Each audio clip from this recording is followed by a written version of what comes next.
Okay sir.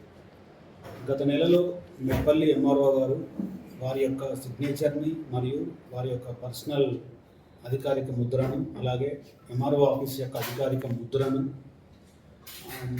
నకిలీ తయారు చేసి ఆమె యొక్క సంతకాన్ని ఫోర్జరీ చేసి ఎంఆర్ఓ ఆఫీస్ నుంచి ఒక ఆబాదీ సర్టిఫికెట్ ఇష్యూ చేసినట్టు ఒక నకిలీ పత్రాన్ని సృష్టించి కొంతమంది వ్యక్తులు ల్యాండ్ని ఒక వ్యక్తి నుంచి మరొక వ్యక్తికి రిజిస్ట్రేషన్ చేసినట్టుగా మాకు కంప్లైంట్ ఇవ్వడం జరిగింది. అట్టి కంప్లైంట్ మీద మేము కేసు నమోదు చేసి మా యొక్క జగిత్యాల జిల్లా ఎస్పీ గారు శ్రీ అశోక్ కుమార్ ఐపీఎస్ గారి యొక్క ఆదేశాల మేరకు మెట్పల్లి డిఎస్పీ గారు శ్రీ రాములు గారి పర్యవేక్షణలో నేను, మెట్పల్లి సిఐ, అలాగే మెట్పల్లి ఎస్ఐ శ్రీ కిరణ్ వారి యొక్క సిబ్బంది అందరం కలిసి ఒక ప్రత్యేక బృందంగా ఏర్పడి ఇటు కేసును కొద్దిగా ప్రాపర్గా దర్యాప్తు చేసి ఈ కేసులో ఇన్వాల్వ్ అయిన ఒక 6 వ్యక్తులను గుర్తించడం జరిగింది. అందులో రాజులదేవి నరసయ్య, ఇతను ఆ యొక్క ల్యాండ్ ఓనరు, అలాగే కలికోట వేణు, లోలప్ప గణేష్, బెజ్జారపు మధుసూదన్, పాకాల రాకేష్ మరియు ఆంగారి శంకర్ అనే వ్యక్తులు ఒక టీంగా ఏర్పడి ఈ ఆబాదీ సర్టిఫికేట్ని తయారు చేసి ఆ ఆబాదీ సర్టిఫికేట్ సహాయంతో ఈ రాజులదేవి నరసయ్య అనే వ్యక్తి బెజ్జారపు మధుసూదన్కి ఒక 8 గుంటల ల్యాండ్ని రిజిస్ట్రేషన్ షెడ్యూల్ చేయడం జరిగింది.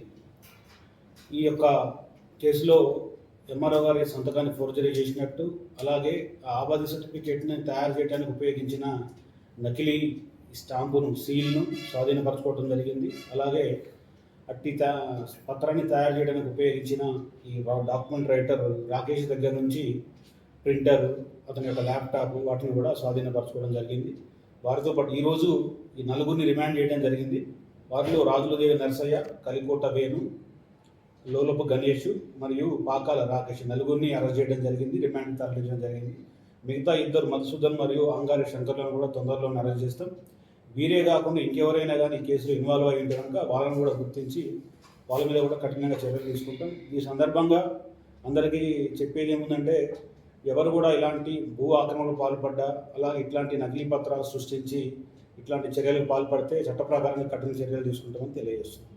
సార్, ఇప్పుడు వీళ్ళు ఒకటే సర్వే నెంబర్ చేసిరా, లేకపోతే మీతో ఇంతకుముందు వేరే కూడా చేసిరా? ప్రస్తుతానికైతే మాకు ఈ సర్వే నెంబర్ 191/E ఈ ఆరపేట శివార్లో ల్యాండ్ విషయంలో జరగడం జరిగింది.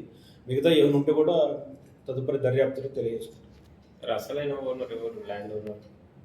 దీని ఓనరు దీనికంటే ముందు శ్రీపతిరావు అని చెప్పేసి కోర్టులో సంబంధించిన వ్యక్తి, అతనికి సంబంధించిన ల్యాండ్ అని చెప్పేసి అతను ఎంఆర్ఓ ఆఫీసులో కంప్లైంట్ చేస్తే ఈ విషయం వెలుగులోకి రావడం జరిగింది.